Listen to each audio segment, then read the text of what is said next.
Pilipinas. Kamusta ka na ba? Ilang digmaan na ang lumipas. Mga Hapon, Espanyol at Amerikanong hangad ay pangharian sakupin ka ng buo.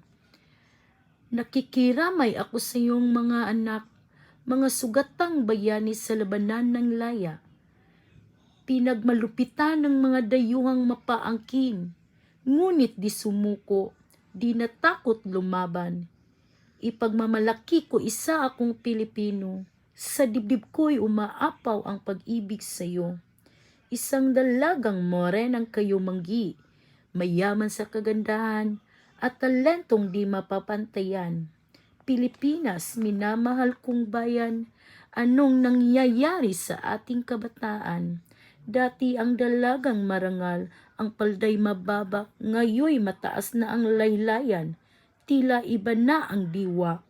Noon, ang binatay nagsisikap, nagbabanat ng buto, nasisibak ng kahoy, naghahakot ng tubig, lahat ng hirap titiisin upang makuha ang iniibig. Ngayon, tila naglaho na ang pagsusumikap. Ito ba ang hinaharap na nais ni Rizal? Ang mga batay maging pag-asa ng bayang mahal.